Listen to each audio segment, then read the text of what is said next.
آج سے 3 سال پہلے میں 10ویں کلاس کی سیکنڈ ٹرم کے امتحان دے رہی تھی۔ اس دن ہمارا آخری پیپر تھا۔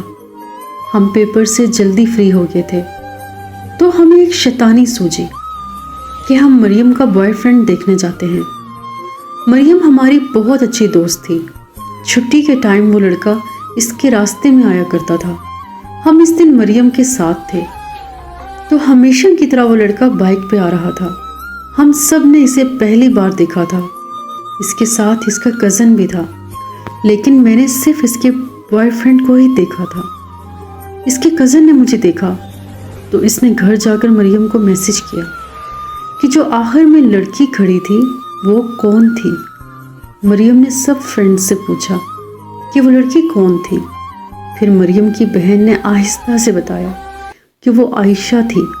مریم اور میں بہت اچھی فرینڈز تھی۔ ہم ہر بات ایک دوسرے سے شیئر کرتے تھے۔ مریم مجھے بہت اچھی طرح سے جانتی تھی۔ اس لڑکے نے مریم سے کہا کہ اپنی فرینڈ سے میری دوستی کرواؤ۔ مریم نے دوسرے دن مجھے کہا تو میں نے اسے صاف صاف انکار کر دیا۔ میں نے اسے کہا کہ میں تمہاری ہر بات ماننے کو تیار ہوں، لیکن یہ بات ہرگز نہیں مان سکتی۔ مگر وہ لڑکا مسلسل مریم کے پیچھے پڑا رہا کہ اس سے کہو ایک بار مجھ سے بات کر لے، لیکن میں نے اس سے ہر بار انکار کر دیا، کیونکہ نہ ہمارے گھر کا یہ ماحول تھا اور نہ میں نے کبھی کسی لڑکے کے بارے میں ایسا سوچا تھا۔ ایک دن میں مریم کے گھر گئی تو مریم نے اپنی قسم دے کر اس لڑکے سے میری بات کروائی۔ مریم کی قسم کی وجہ سے میں نے اس سے بات کی۔ میں نے بس اس لڑکی سے سلام کیا، اس کے علاوہ میں نے اس سے کوئی بات نہیں کی۔ پھر اس نے مریم سے میرا نمبر مانگا۔ میرے پاس اپنا فون نہیں تھا۔ میں اپنے چاچو سے فون لے کر اپنے فرینڈ سے بات کیا کرتے تھے۔ پھر میں نے اسی نمبر سے اس سے بات کی۔ بات کرتے کرتے مجھے اس کی عادت سی ہو گئی۔ مجھے پتہ ہی نہیں چلا، مجھے اس سے بے حد محبت ہو گئی تھی۔ میری زندگی میں وہ پہلا لڑکا تھا جس سے میں نے اتنی محبت کی۔ وہ میرا بہت خیال رکھتا تھا، ہر بات مانتا تھا۔ یقین جانے کہ مجھے اس سے بے انتہا محبت ہو گئی تھی، اور شاید وہ بھی مجھ سے بہت محبت کرتا تھا۔ میری ساری فرینڈز کو پتا تھا ہماری محبت کے بارے میں۔ ایک دن ہم سب فرینڈز ایک ساتھ بیٹھی تھی تو میری ایک فرینڈ نے بولا کہ اس لڑکے کو ہم دوسرے نمبر سے تنگ کرتے ہیں۔ میں نے اپنی دوست کو کہا نہیں، مجھے بھروسہ ہے اپنے پیار پر، لیکن پھر سب کے اصرار پر میں اس کی بات مان گئی۔ لیکن مجھے اپنے پیار پر پورا بھروسہ تھا۔ مجھے پورا بھروسہ تھا کہ وہ مجھ سے پیار کرتا ہے اور وہ صرف مجھ سے بات کرتا ہے۔ میری فرینڈ نے اسے میسج کیا، ہیلو جان۔ میری دل کی دھڑکنیں فل تیز ہو گئی تو اس کا پہلا رپلائی آیا کہ تم عروہ ہو۔ میں وہ میسج دیکھ کے بالکل حیران ہو گئی کہ یہ عروہ کون ہے۔ میری فرینڈ نے رپلائی کیا کہ ہاں میں عروہ ہوں۔ تو وہ کہنے لگا کہ کیسی ہو میری جان۔ میں یہ سوچ سوچ کے روئی جا رہی تھی۔ میری فرینڈز مجھے چپ کروا رہی تھی۔ یقین جانے کہ وہ دن قیامت کا دن تھا۔ میری فرینڈ اسے میسج کرتی رہی اور وہ بات کرتا رہا۔ وہ بالکل میری دوست سے اسی طرح بات کرتا رہا جس طرح وہ مجھ سے بات کیا کرتا تھا۔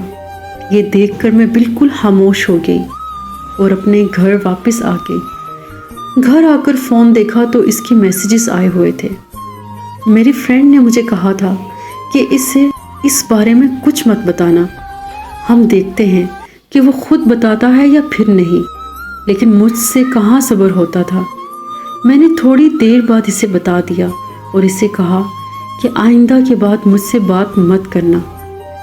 وہ کہتا رہا کہ میں نے مذاق کیا تھا، میں نے یہ جاننا تھا کہ وہ آپ کی فرینڈ ہے نا، لیکن میں نے اسے کوئی جواب نہیں دیا اور اسی دن اپنا فون سیل کر دیا۔ اور پھر میں دیکھتے ہی دیکھتے بہت زیادہ بیمار پڑ گئی، بہت زیادہ روتی تھی۔ میرے گھر والے میری وجہ سے بہت زیادہ پریشان تھے۔ مجھ پر یہ عالم تھا کہ میں مرنے کی حد تک پہنچ گئی تھی، لیکن مجھے بہت افسوس ہوا